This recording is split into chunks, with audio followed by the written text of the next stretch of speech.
4, versículo 12.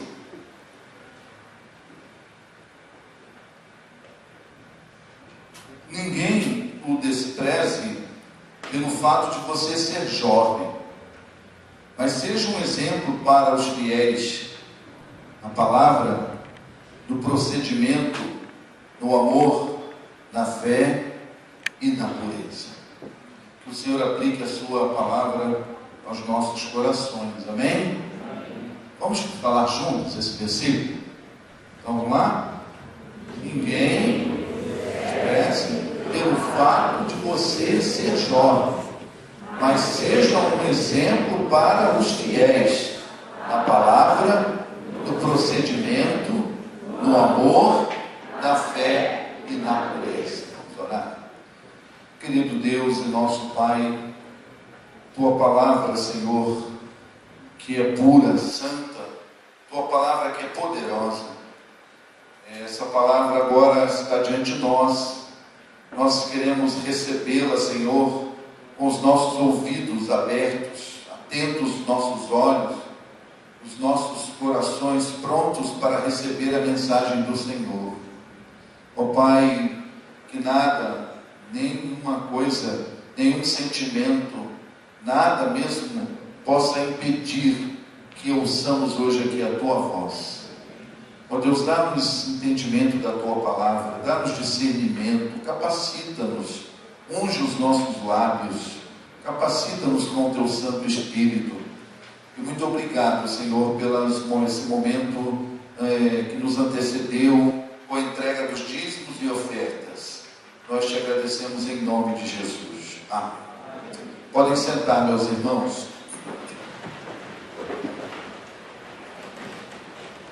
1 Timóteo capítulo 4, versículo 12. Ninguém o despreze pelo fato de você ser jovem, mas seja um exemplo para os fiéis na palavra, no procedimento, no amor, na fé e na pureza. Durante as minhas férias, estou voltando hoje de férias, eu reli um livro chamado A Formação de um Discípulo. Esse livro é considerado um dos maiores clássicos do discipulado. O autor dele é Kate Phillips. Quem aí está discipulando, quem está envolvido com o discipulado, não pode deixar de ler esse livro. Eu já tinha lido esse livro há alguns anos atrás, reli o livro, e num dos capítulos ele fala sobre o padrão de excelência do discípulo. E esse capítulo eu me detive um pouco de tempo refletindo nele, e muita coisa que eu vou falar hoje aqui, esse sermão nasceu lendo esse capítulo. Muita coisa que eu vou compartilhar com vocês aqui, eu extraí deste capítulo, deste livro. E eu quero que hoje nós pensemos aqui sobre excelência na vida. Excelência na vida. O termo excelência, ele é um termo que está em moda. Vocês que estão envolvidos no mercado corporativo, vocês que estão dirigindo tem alguma função de supervisão, de liderança em alguma empresa, você que é dono de alguma empresa, você que é militar. Essa palavra excelência é uma palavra do momento. Você está sendo convocado, convidado a fazer tudo com excelência. Não é verdade? E na Bíblia, o termo excelência aparece na Bíblia, também aparece na Bíblia. A Bíblia é o livro da excelência. A Bíblia fala, por exemplo, da excelência ao se referir ao caráter de Deus. A Bíblia afirma a excelência do caráter de Deus. Êxodo capítulo 15, versículo 7, Jó 40, 10, Salmos 68, 34. Também a Bíblia diz que a grandeza do Senhor é excelente. Salmo 150, versículo 2. A Bíblia também diz que o nome do Senhor é excelente. Isaías 12, 4, Miqueias 5, 4, Hebreus 1, 4. A Bíblia também fala que a graça do Senhor é excelente. A Bíblia fala da excelência da graça do Senhor. A Bíblia também diz que o poder de Deus é excelente. O termo excelente também aparece na Bíblia quando Davi estava orientando seu filho Salomão sobre a construção do templo. Quando ele falou sobre a construção do templo para seu filho Salomão, ele disse que a casa do Senhor teria que ser construída com excelência. Lá em 1 Crônicas 22, 5. Então, esse termo é excelente. Ele é um termo não só do mundo de hoje, mas ele é um termo muito comum ao nosso Deus, a vida que Ele quer que cada um de nós. Deus não criou você para uma vida medíocre. Deus não nos chamou para mediocridade. Deus nos chamou para excelência. Deus não chama ninguém para mediocridade. Deus nos chama para a excelência. Então hoje, por exemplo, nós vemos no mundo corporativo que eu me orientei essa semana com algumas pessoas que estão no mundo corporativo, que existem muitas empresas que elas são especializadas em consultoria empresarial para declarar se a sua empresa está dentro do padrão de excelência. Não é mesmo assim? E Paulo vai fazer mais ou menos o seguinte agora com esse texto que eu li hoje para Timóteo. Paulo vai dizer: Timóteo, dos muitos conselhos que eu estou te dando, eu estou aqui fantasiando um pouco o texto, tá? Das muitas orientações, Paulo escreveu essas cartas de Timóteo para orientá-lo, para que ele fosse um líder excelente, para que ele fosse um pastor excelente. E essas cartas estão na Bíblia, porque Deus quer que nós sejamos crentes com uma vida em excelência. E ele então vai dizer para o seu discípulo Timóteo, sobre esse padrão de excelência, sobre esse atestado de excelência, sobre não um desses sisos da vida. Se tivéssemos isso no mundo cristão, eu não sei como é que seria, mas Paulo está dizendo assim: olha, eu quero dizer para você como é que você pode alcançar excelência na vida. Você precisa ter excelência na vida. E aí ele vai falar sobre algumas áreas nas quais nós não podemos ser medíocres, mas áreas que nós precisamos buscar a excelência. Nós temos que ter um padrão elevado. Nós não podemos viver segundo um padrão inferior, mas nós temos que buscar um padrão elevado para as nossas vidas como servos do Senhor Jesus. Então ele vai falar: Timóteo, e é bom que se diga que Timóteo significa honra a Deus. Timóteo, você precisa viver um padrão de excelência para honrar o nome que você tem, porque você se chama, o teu nome significa honra a Deus. E aí então ele vai falar desse padrão de excelência.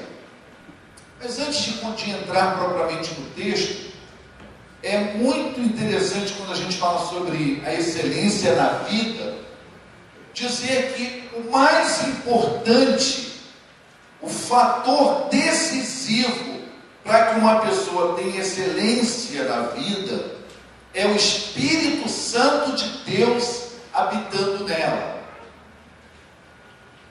Esse é o fator principal É o primeiro passo. Todas as outras coisas serão consequências disso.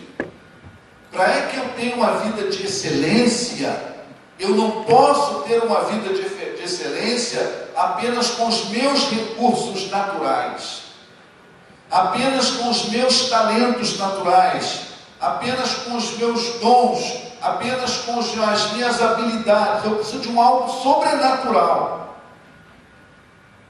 E esse padrão de Deus, de excelência, começa dentro de nós quando nós nos convertemos a Cristo, e o Espírito Santo que habita dentro de nós, a Bíblia diz que o Espírito Santo nos orienta em tudo. A Bíblia diz que esse Espírito Santo é capacitador, orientador. Então, tudo que eu vou falar aqui hoje parte de um princípio. Parte de um princípio que o Espírito Santo habita em você. E se você não tem essa certeza que o Espírito Santo habita em você, aí você precisa, nosso papo aqui em primeiro lugar precisa ser outro. O nosso bate-papo hoje aqui precisa ser, mas você pode ter essa certeza. O Espírito Santo pode habitar dentro de você, e a Bíblia diz que o Espírito Santo começa a habitar quando nós cremos em Jesus Cristo como Senhor e Salvador da nossa vida. Em Efésios 13, a Bíblia diz que quando vocês ouviram a palavra, vocês se renderam à palavra, vocês receberam essa palavra e creram em Jesus como Salvador, vocês foram, o Espírito Santo então habitou em vocês e vocês foram selados pelo Espírito Santo da promessa. Então a primeira coisa, ninguém consegue ter vida na excelência, uma vida excelente, sem a presença do Espírito Santo. Ou seja, quanto mais pleno o Espírito Santo em nós, mais excelente será a nossa vida, mais fugiremos de uma mediocridade de vida, mais alcançaremos, mais nos aproximaremos do padrão de Deus para uma vida excelente. Então temos que partir desse princípio, porque Paulo estava falando a alguém batizado no Espírito Santo. Paulo estava falando a alguém que já possuía o Espírito Santo. Paulo estava falando a alguém que desde a sua criança, desde criança, de seus parentes, Ló e Eunice, vó e mãe, ele já ouvia da palavra de Deus, desde criança, ele já tinha recebido a mensagem do Evangelho de Jesus. Então, se nessa noite você está aqui ouvindo essa palavra de Deus, você precisa entender isso. Em primeiro lugar, que o padrão de excelência que Deus quer de você, quer que você busque, alcance o primeiro passo, você precisa ter a ajuda do Espírito Santo. E esse Espírito Santo começa quando ele habita em você quando você se entrega a Jesus como Senhor e Salvador. Se você está aqui nessa noite e você ainda não entregou sua vida a Jesus, você precisa fazer isso. Creia em Jesus Cristo como Senhor e Salvador. Bom, voltando para o texto, Paulo vai dizer que a excelência, a vida de excelência começa pelo falar. E Paulo começa dizendo assim para ele: ninguém te despreze porque você é jovem. Timóteo era bem jovem, ele já assumiu uma função de liderança na igreja muito jovem. Paulo está dizendo: ninguém te despreze pelo fato de você ser jovem. Ninguém te despreze, mas ao contrário, seja um exemplo para os fiéis. Que a sua vida não seja uma vida rasa, mas que você não voe baixo, mas que você tenha uma vida que tem um padrão tal que você será um exemplo para os fiéis. E ele começa dizendo: desse padrão, dessa excelência, deve começar pelo falar. Seja um exemplo para os fiéis no falar. Então, o nosso certificado, a nossa certificação de que estamos vivendo em excelência, começa pela excelência no falar. E ele diz, então, começa na palavra. Sugere que o nosso discurso deve ser sempre honesto, amoroso, dizendo a verdade em amor. O padrão de Deus é que o nosso falar glorifique a Deus e edifique aos outros. A saúde espiritual e o caráter de um cristão é revelado pelo seu falar. A saúde espiritual e o caráter de um cristão é revelado pelo seu falar. Pelo seu falar. Se alguém se considera religioso, diz Tiago, mas não refreia a sua língua, engana-se a si mesmo. Sua religião não tem valor algum.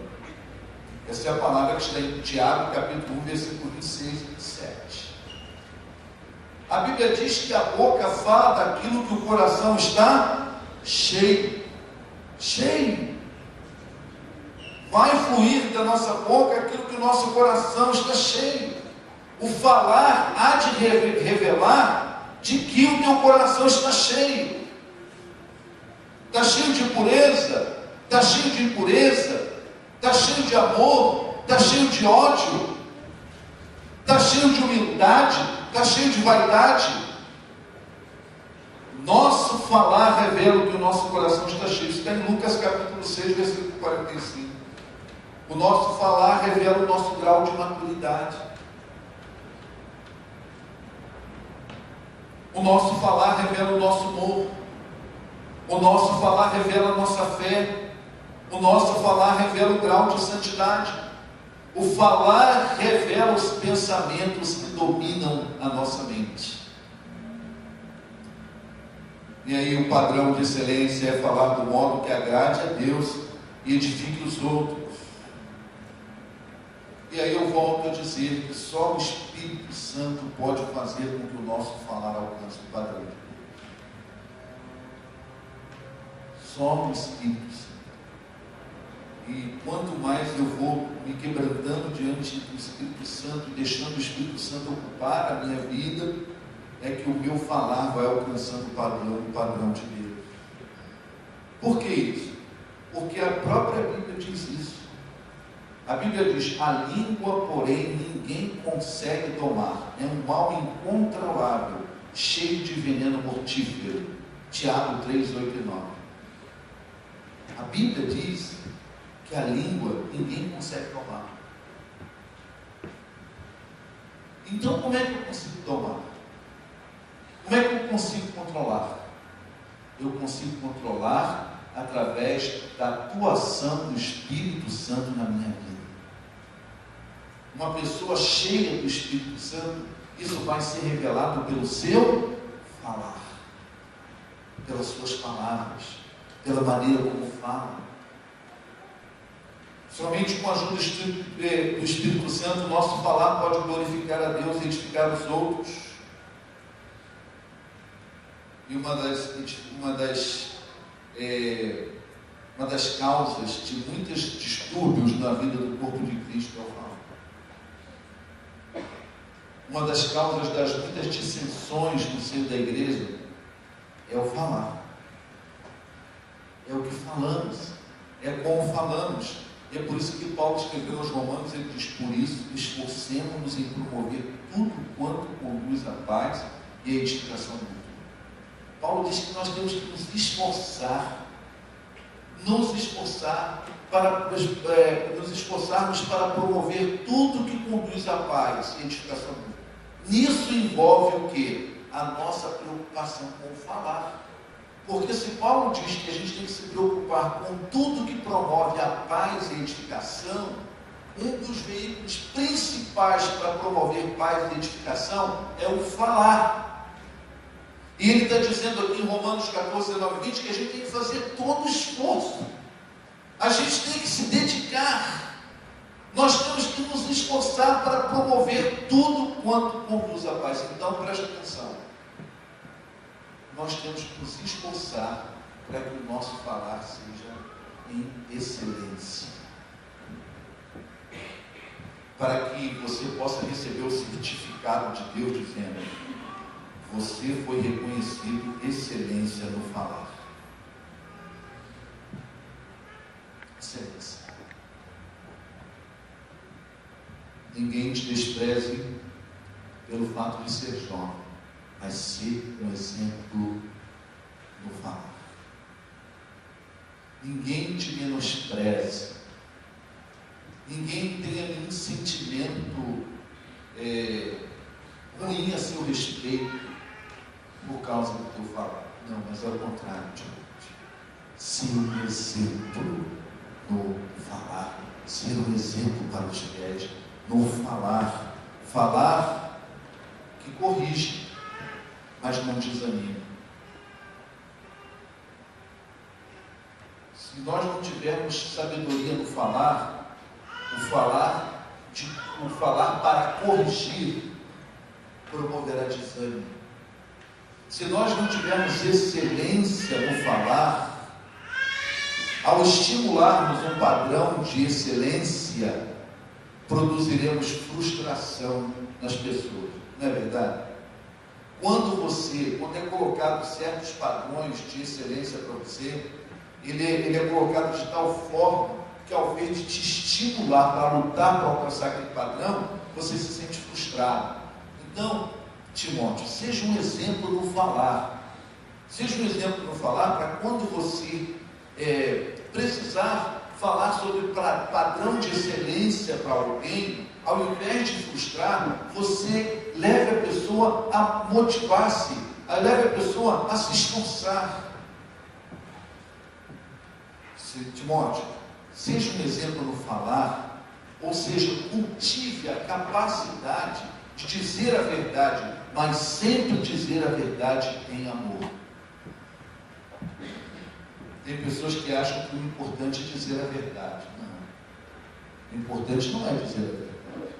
O importante é dizer a verdade em amor. Mas não importa, o importante é que eu disse a verdade. Não, isso não sabe que isso não é excelência, isso é mediocridade. Excelência é falar a verdade em amor. Você não vai estar dentro do padrão de Deus porque está dizendo a verdade. Você vai estar dentro do padrão de Deus, você vai ser um exemplo para os fiéis se dizer a verdade em amor. Se a tua palavra é uma palavra que estimula, que motiva. Se a tua palavra é uma palavra que ajuda, quando você ajuda alguém a carregar seu fardo, na hora de carregar alguém a carregar seu fardo, você não vai estimular nele também a autopiedade, porque em amor você vai dizer para ele a verdade. É muito fácil a gente, às vezes, quando vai ajudar alguém, a gente confundir que ajudar alguém a carregar um fardo não significa alimentar a autopiedade na pessoa. Mas isso precisa em que você use palavras com a pessoa, palavras que tenham um padrão de Deus. Então, primeira área da vida que nós precisamos viver em excelência. Viver em excelência é viver no padrão de Deus. Viver em excelência não é viver no padrão do mundo. Quando, lá no seu trabalho, na sua empresa, na sua escola, se você aqui trabalha em alguma empresa que um auditor vai verificar se você está atendendo a certas exigências, ele virá com o padrão. Ele vai começar com o padrão dele. Ele vai chegar com o padrão. Olha, para a sua empresa ganhar o nível de excelência da ISO 9000, não sei quanto, você tem que ter esse padrão, esse padrão, esse padrão. Mas Deus vai dizer para você também, olha, para você viver em excelência e não viver em mediocridade, você tem que atender o padrão de Deus e não o padrão do mundo. E isso começa pelo teu falar. Timóteo, ser um exemplo no falar. E aí, nós temos que transformar a palavra do salmista nossa. Que as palavras da minha boca e o meditar do meu coração sejam agradáveis a Ti, ó Senhor. Amém? Segundo, vida de excelência, ele vai dizer, qual é a segunda coisa que ele diz? Não ser um exemplo para os fiéis na palavra, mas também na conduta. Na conduta. Vida de excelência na conduta. Olha o que Kate Phillips fala. Que coisa interessante que ele fala. A conduta de um discípulo deve produzir respeito ao Cristo que vive nele. A conduta de um cristão, ela deve produzir respeito ao Cristo que vive nele. A conduta de um cristão deve levar as pessoas ao temor de Deus. Então indica que a nossa vida deve ser controlada pela palavra de Deus, pelo Espírito Santo. Paulo, escrevendo a Tito, ele disse: no tocante a Deus, professam conhecê-lo, entretanto o negam com suas obras. E nós vivemos um momento em que muito o fato de ser um evangélico é algo em moda. E muitas vezes nós vemos pessoas se declarando evangélicas, mas que a sua conduta, no entanto, não revela o fato de assim serem. E por onde isso começa? Primeiro começa pelos nossos valores. E os nossos valores nos conduzirão às nossas prioridades. Quanto mais baixos os nossos valores, pior a nossa conduta. Quanto mais altos os nossos valores, melhor a nossa conduta. O processo de discipulado, por isso que eu amo discipulado e por isso que Jesus nos deu ordem para fazermos discípulos.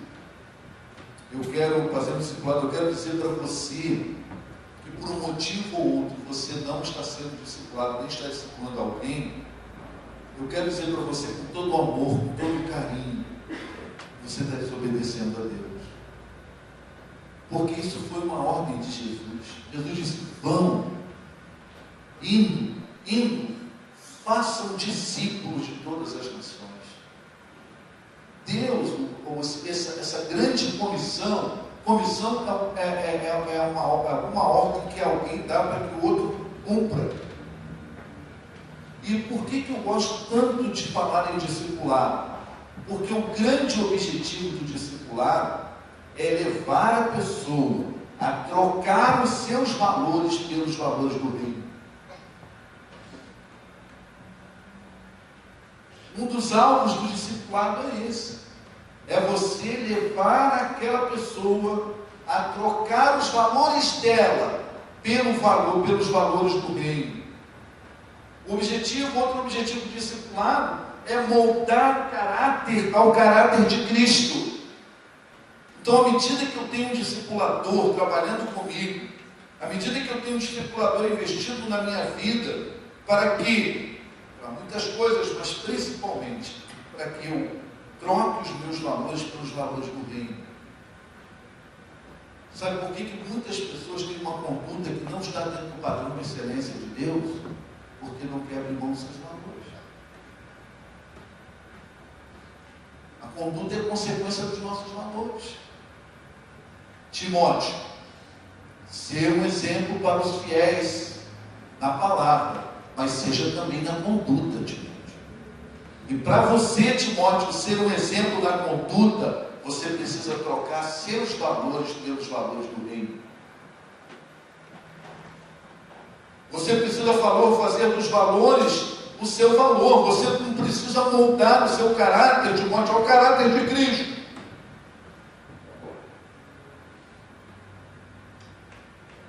A conduta de um cristão pode fortalecer ou enfraquecer as pessoas que estão lá dentro.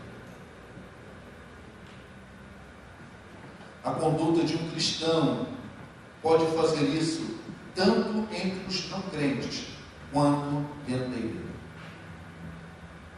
A conduta de alguns crentes ao longo da vida tem feito com que muitos desfaleçam, desanimem, enfraqueçam.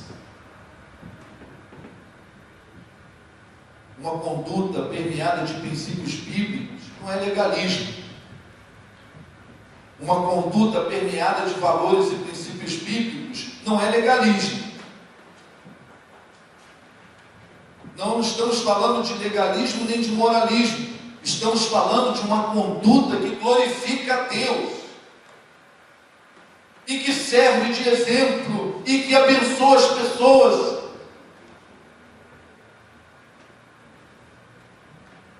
Eu li num pão diário uma vez uma afirmação feita pelo pastor Denilson Moreira Sanches, que ele disse o seguinte, presta atenção: a palavra convence, mas a conduta arrasta.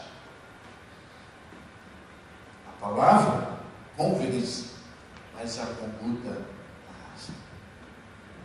Timóteo, Paulo, para você ter uma vida de excelência, para você não viver uma vida medíocre, você precisa ser exemplo através da conduta.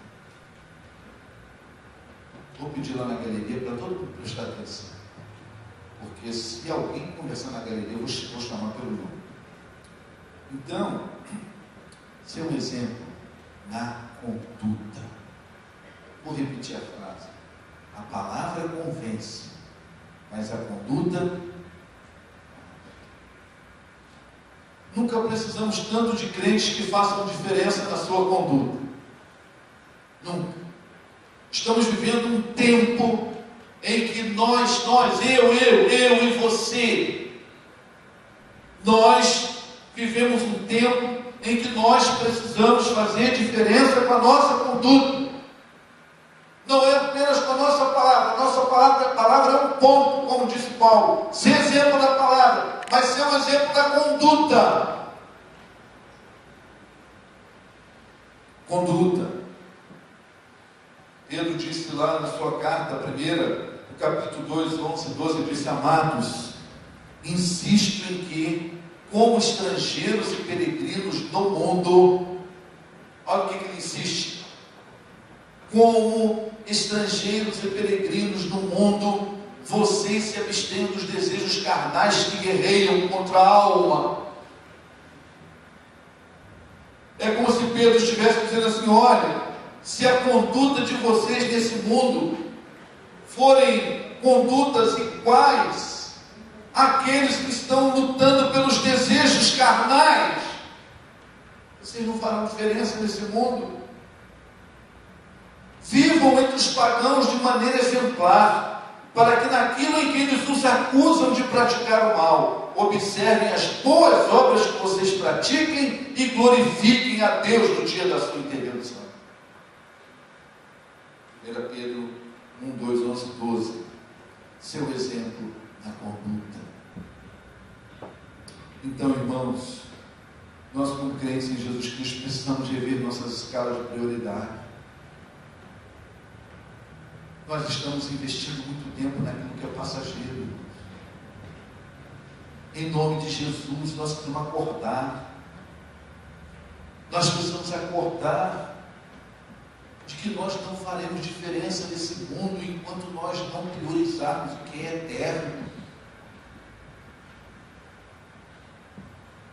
Excelência no relacionamento com Deus. Para melhorar a nossa conduta no mundo, excelência no relacionamento com Deus. Se eu pedisse a você para dar uma nota de 1 a 10 hoje para o seu relacionamento com Deus, qual seria a nota? Seria uma nota medíocre ou seria uma nota excelente?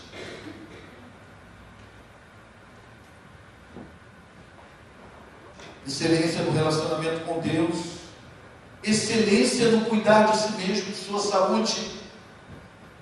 Se você tivesse que dar uma nota na como você está cuidando de você mesmo, a nota seria excelente ou seria medíocre? Ou você pensa que isso também não influencia na maneira para que nós façamos diferença no mundo o mundo percebesse que nós valorizamos mesmo o nosso corpo, que é templo do Espírito Santo. Excelência em cuidar da sua família. Excelência no trabalho que garante seu sustento. Você é um funcionário excelente ou você é um funcionário medíocre? Você busca excelência no que você faz no seu trabalho? Timóteo, ser um exemplo para os fiéis na sua conduta. Excelência do servir a Deus através da igreja. Não sirva a Deus, não faça daquilo que Deus lhe deu do serviço do seu ministério algo que você vai servir de forma medíocre. Sirva com excelência, busque excelência, faça o melhor que você puder.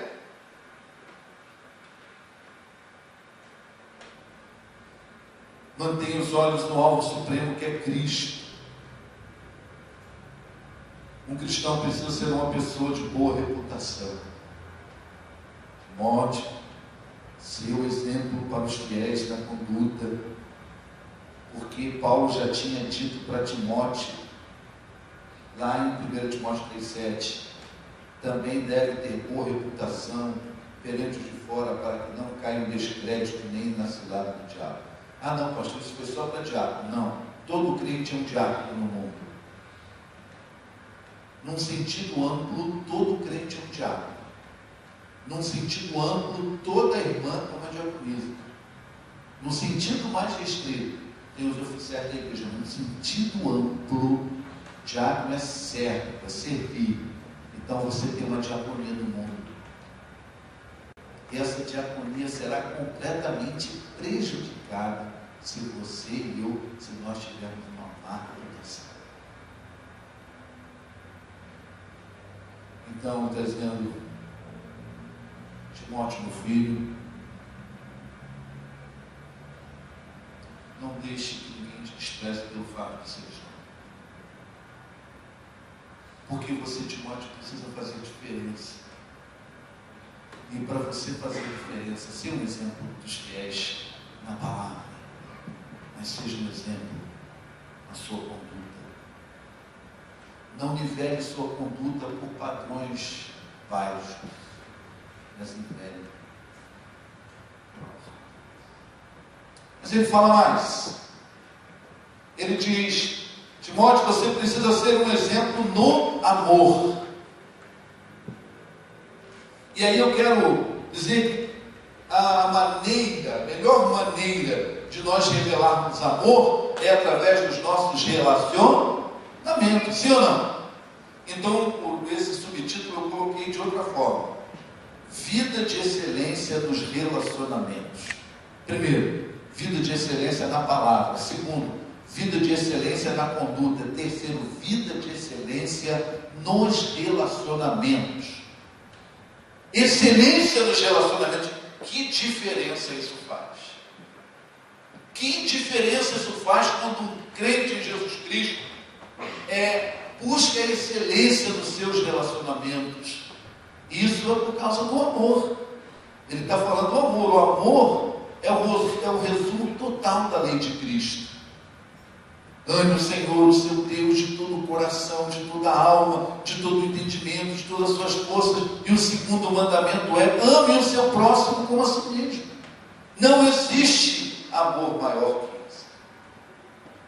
E aí, nós temos que entender bem uma coisa. Preste bem atenção, você precisa entender isso.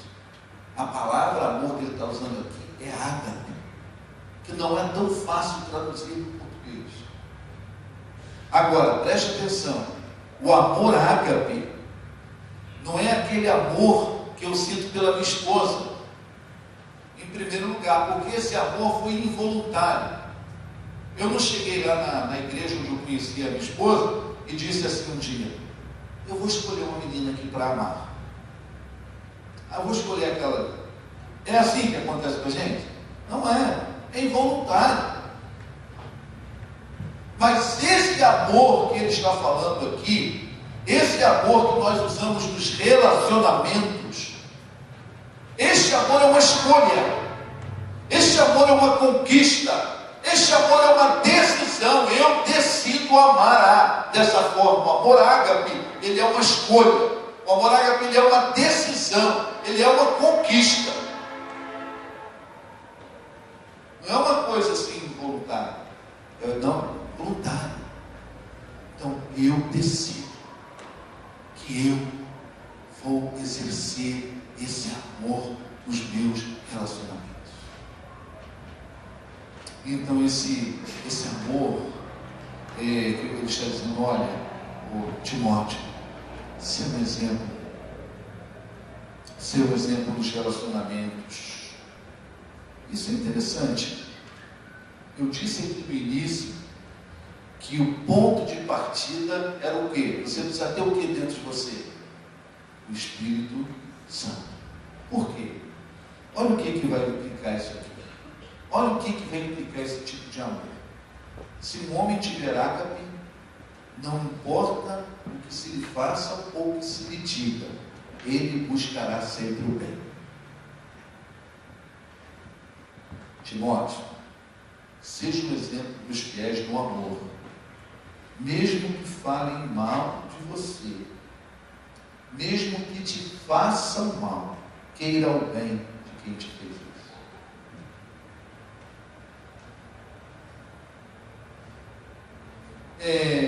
Timóteo, nunca seja vingativo. Timóteo, nunca seja ressentido. Nunca se permita odiar ninguém. E nunca negue o perdão. É o padrão de excelência de Deus em relação aos relacionamentos. Não é o padrão do mundo, mas é o padrão de Deus. Excelência na vida, excelência nos relacionamentos. Não negue o bem. Nunca deixe de querer o bem, mesmo de alguém que te faça mal. Nunca se deixe dominar pela vingança, pelo ressentimento. Nunca se deixe dominar pelo ódio. Nunca negue o perdão. Busque sempre o bem. Não importa o que sejam, nem como hajam. Com relação a você, sempre busque o bem. Esse é o amor, esse é o padrão. Não é o padrão do mundo. O padrão do mundo não é esse. Mas esse é o padrão de Deus.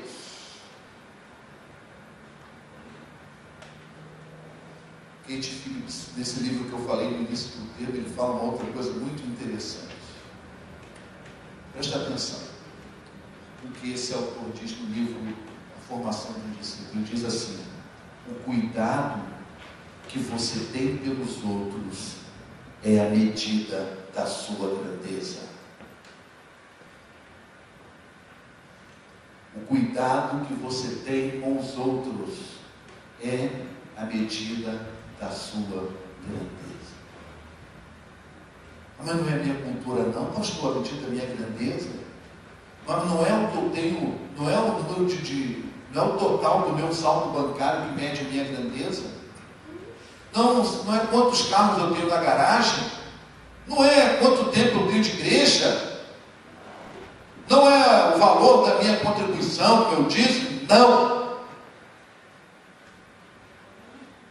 O cuidado que você tem pelos outros é a medida da sua grandeza. Ele usa o exemplo de Jesus com o leproso. Como é que eram tratados os leprosos? Tinha que ficar distante. Viviam fora da cidade. Eles viviam isolados, solitários. Jesus vai lá e toca no leproso. Quando Jesus toca no leproso, é muito além da cura física. Jesus está demonstrando o quê? Amor, cuidado. O mundo carece de profundo afeto e compaixão. Jesus demonstrou afeto e compaixão por aquele homem. Irmãos, um crente nesse mundo, um crente cheio de afeto e compaixão, há de ser um grande exemplo para os fiéis e para os infiéis.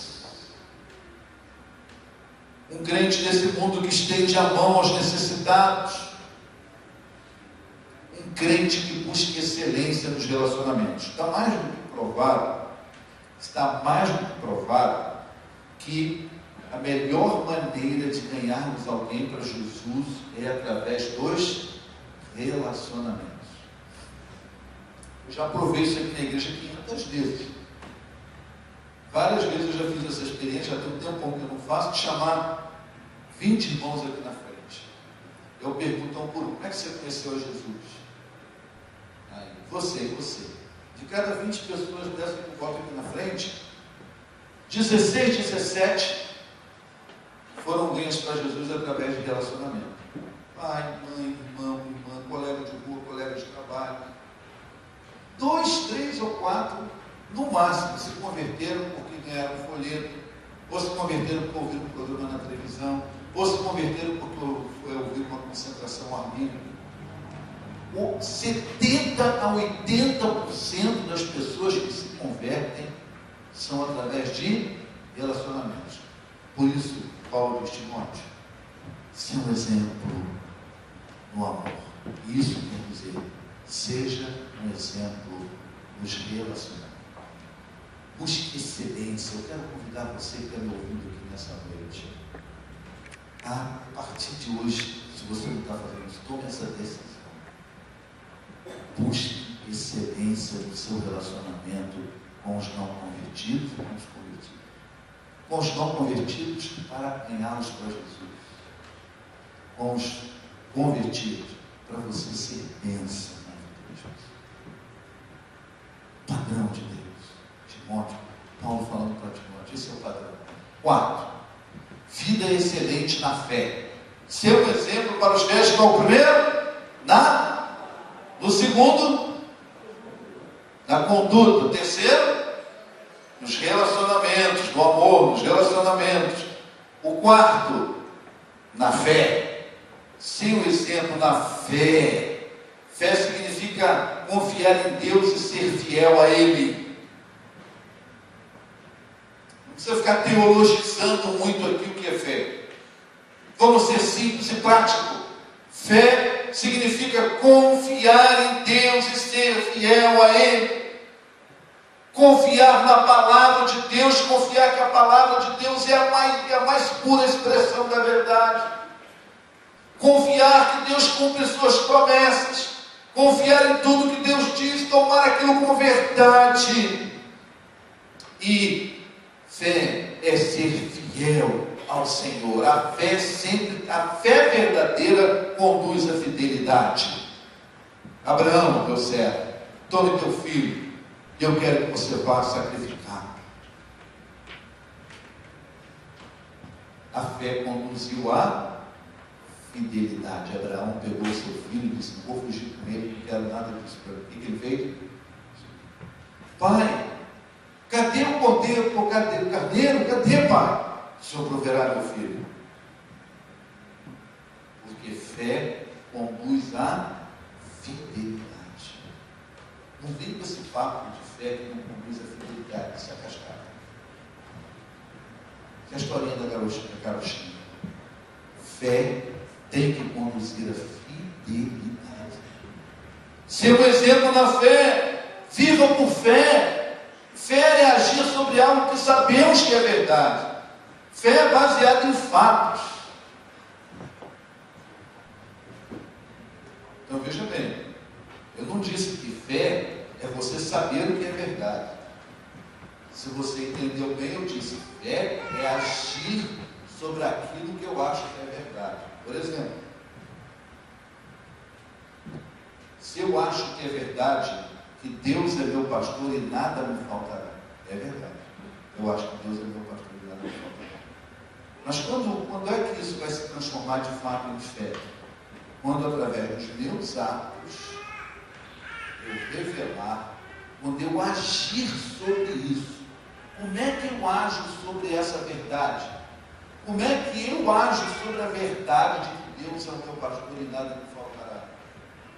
Como é que eu ajo sobre a verdade de que muitas são as aflições do justo, mas Deus o livra de todas? A fé vai revelar isso. Fé é agir sobre algo que sabemos que é verdade. A fé então é baseada em atos. Fé não pelo que vê, mas pelo que crê. A fé nos dirige, não às circunstâncias. Preste atenção, meu irmão. Eu já estou terminando. A fé e não as circunstâncias têm que dirigir o crente. Olha, Timóteo, quero dizer uma coisa. Imagina lá Paulo conversando com ele, mandando a carta. Seu exemplo para os fiéis na fé. Porque para Timóteo, se os fiéis começarem a perceber que as circunstâncias é que dirigem, uma hora você está de um jeito porque a circunstância está assim, outra hora você está de outro jeito porque as circunstâncias estão assadas. Uma hora, Timóteo, você vai estar na igreja de um modo lá com o teu rebanho, porque você está gostando ou não está gostando de uma coisa. Uma hora você está assim, assado, porque aconteceu de um jeito lá que você queria ou não queria. Mas assim, não vai ser exemplo dos fiéis, não, Timóteo. Timóteo, sabe, lá no teu trabalho, os teus amigos estão te percebendo. Estão sabendo se você é um homem de fé mesmo, ou se você é uma pessoa que quem te dirige são as circunstâncias. Eles estão percebendo que uma circunstância, hora joga você para um lado, outra hora joga você para o outro. Não, está dizendo, Timóteo, seja um exemplo na fé. Seja um exemplo para os fiéis, um exemplo para o mundo na tua fé.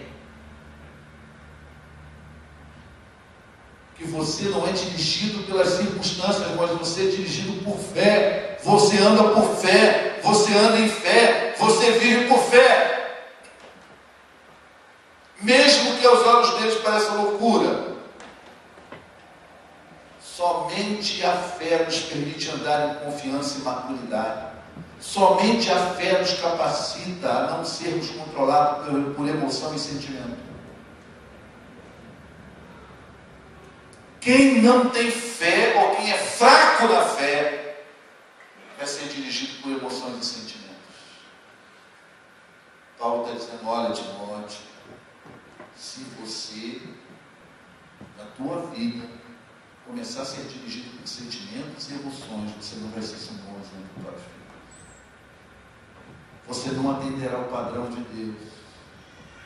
Ser um exemplo na fé. Timóteo, a fé vai capacitar você a não se dirigir por emoções e sentimentos. Vai capacitar a você a viver não do que você vê, mas do que você crê.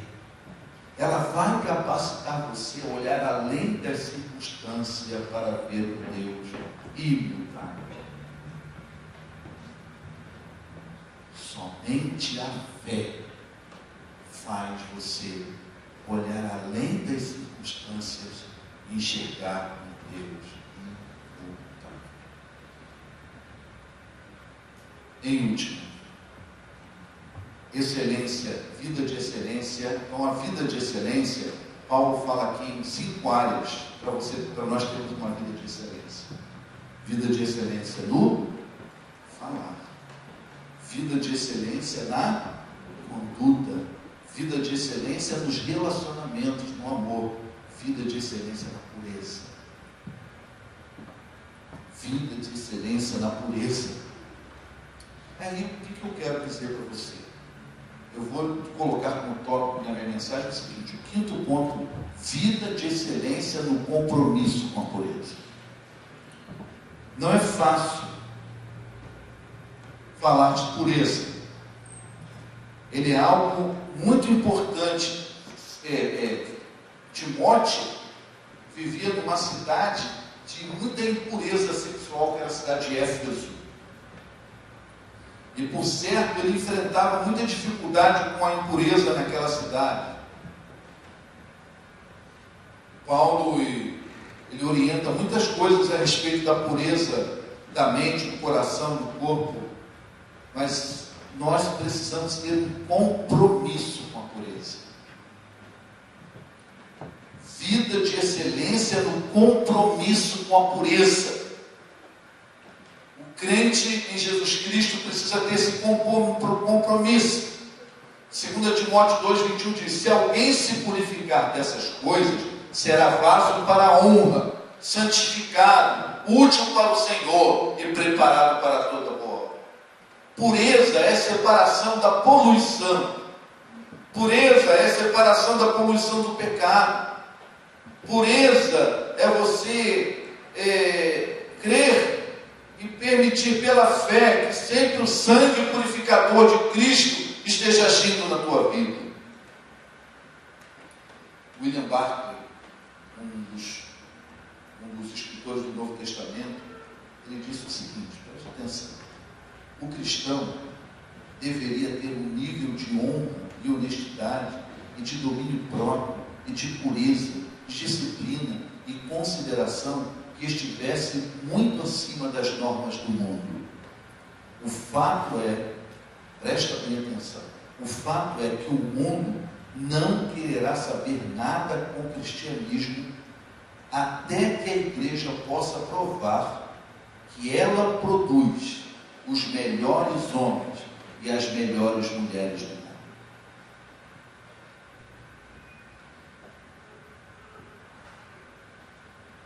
O mundo não quererá saber nada com o cristianismo até que a igreja cristã possa provar que ela produz os melhores homens e as melhores mulheres. Quando o mundo começa a perceber que o cristianismo, que a igreja cristã está produzindo os melhores homens e as melhores mulheres do mundo, esse mundo automaticamente vai ser atraído para a igreja. Isso envolve compromisso com a pureza. Ser puro é viver uma vida segundo os princípios de Cristo, não segundo os princípios do mundo. Eu sei que é uma batalha. Não é fácil. Eu não quero dizer que é fácil porque não é. Viver segundo os princípios de Cristo. Viver segundo os princípios éticos cristãos. Mas, meu irmão, minha irmã, o que Paulo está dizendo para nós, o que a palavra de Deus, o que Deus está dizendo para nós nessa noite é que vida de excelência é ter um compromisso com a pureza. Comprometido com a pureza. Impureza nos afasta da comunhão com Deus. A impureza sexual tem sido um dos grandes problemas do nosso tempo. E eram também, no tempo de Paulo, ele escreveu aos Coríntios dizendo o seguinte, capítulo 1, versículo 18 a 20, fujam da imoralidade sexual. Todos os outros pecados que alguém comete fora do corpo, os comete, mas quem peca sexualmente, peca contra o seu próprio corpo. Acaso não sabem que o corpo de vocês é santuário do Espírito que em vocês habita? Que foi dado por Deus e vocês não são de si mesmos. Vocês foram comprados por alto preço, portanto, glorifiquem a Deus com o corpo de vocês. Meus irmãos, a impureza afeta a nossa maneira de encarar a nós mesmos.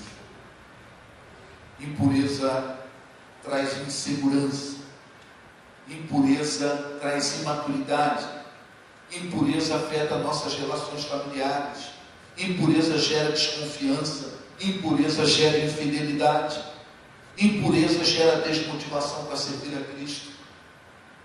Quantas pessoas talentosas, pessoas que Deus capacitou, mas estão fora de campo, não estão em campo, não vestem camisa, porque se envolveram tanto com a impureza, que estão desmotivadas para servir ao Senhor. Impureza afeta a nossa autoestima. Impureza destrói nossa reputação. Impureza rouba-nos o poder e a autoridade espiritual. Quanto mais envolvido com a impureza, menos autoridade espiritual, menos poder de Deus fluindo na nossa vida. Excelência no compromisso com a pureza é não abandonar a batalha contra a impureza. O convite meu hoje aqui é que você saia daqui com essa decisão. Eu não vou abandonar a batalha. Eu não vou abandonar a luta. Eu não estou dizendo para você que é fácil, mas eu estou dizendo para você, não saia da luta, não saia da batalha, batalhe contra a impureza. E aí você vai vencer a impureza conformando a sua mente à mente de Cristo. Não tem jeito. Ou você atende a palavra como diz, finalmente, irmãos, tudo que é verdadeiro, tudo que for nobre, tudo que for correto, tudo que for puro, tudo que for amável, tudo que for de boa fama, se houver algo de excelente ou digno de louvor, pense nessas coisas. É da mente que a gente começa a vencer a impureza. Vença confessando a sua impureza, pedindo perdão e abandonando. Então, primeiro, eu venço a impureza pela mente, buscando a mente de Cristo. Como é que eu busco a mente de Cristo? Eu busco a mente de Cristo quando eu procuro obedecer essa orientação bíblica.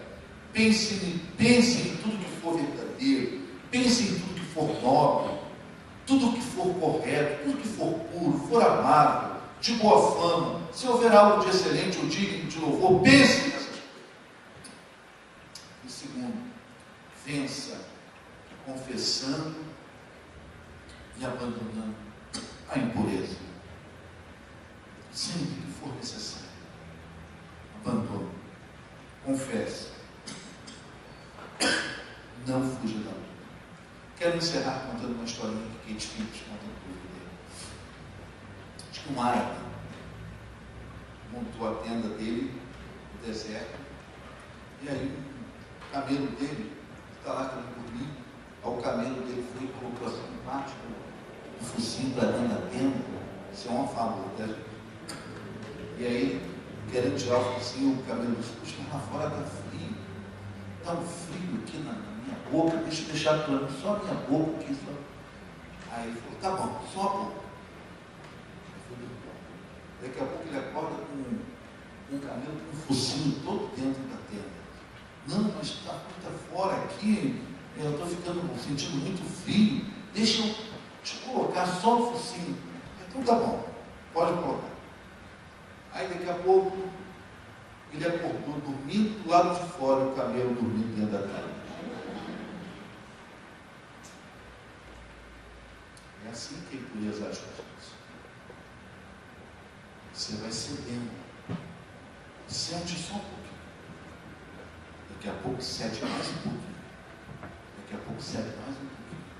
Daqui a pouco a impureza toma conta de você. Seu exemplo de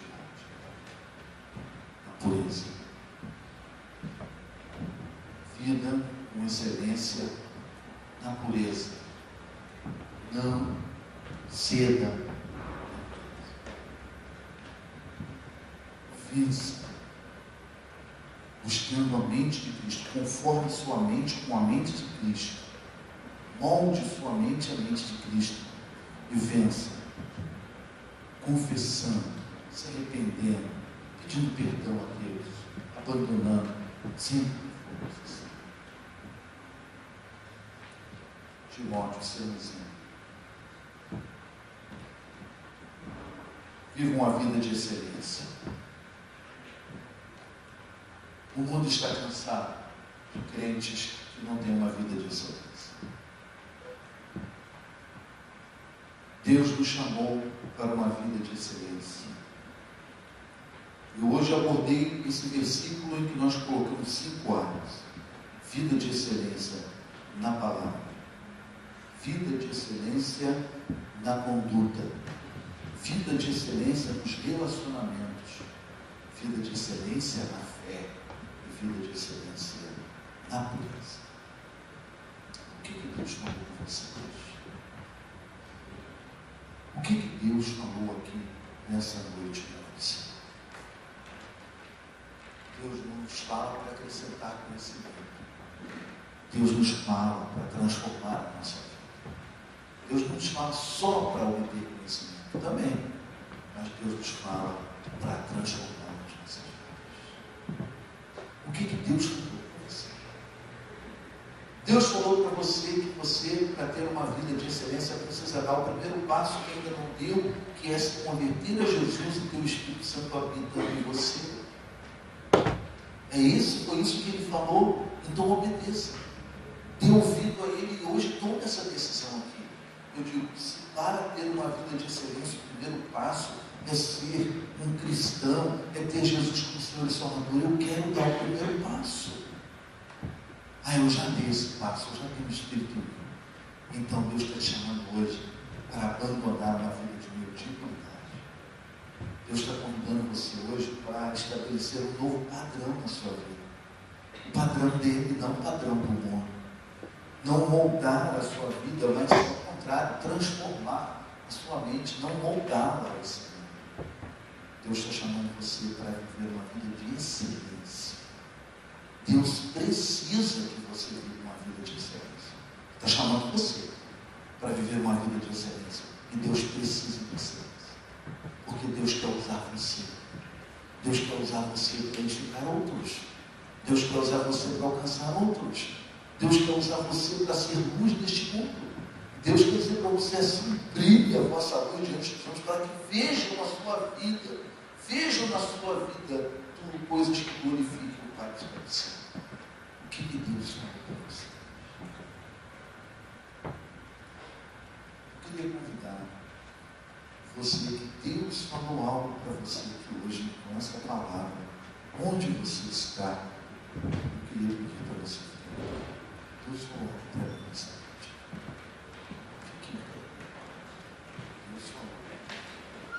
Deus falou para mim hoje. Deus falou comigo hoje.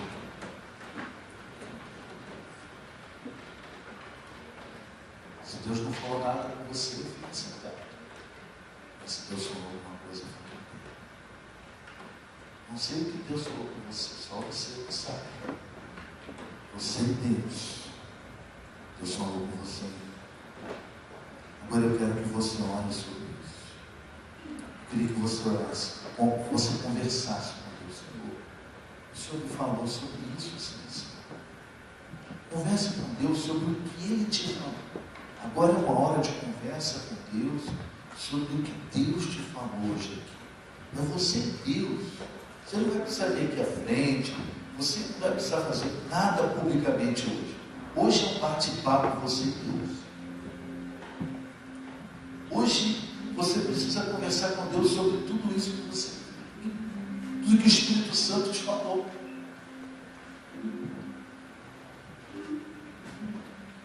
E perguntar para Deus: Senhor, o que tu queres que eu faça? Talvez Deus já tenha até te respondido.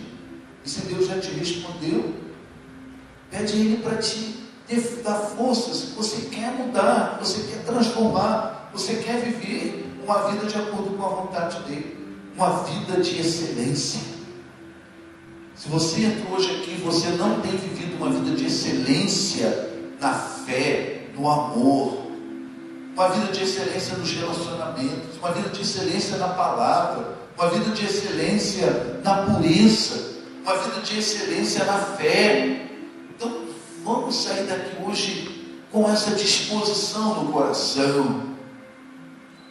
O mundo vai se voltar muito mais para Deus quando ele perceber que a igreja de Cristo está produzindo os melhores homens e as melhores mulheres.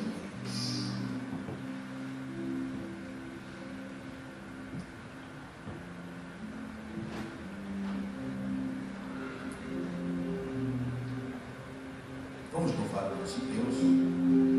Você quer que continue orando? Glória a Deus.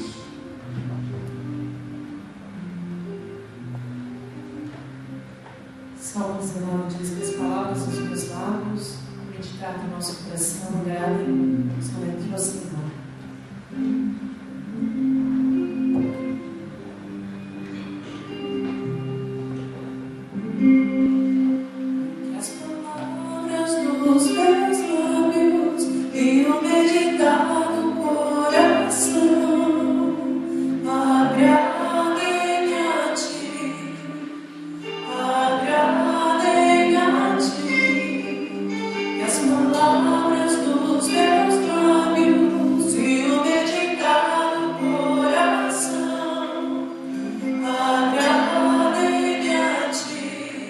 Oh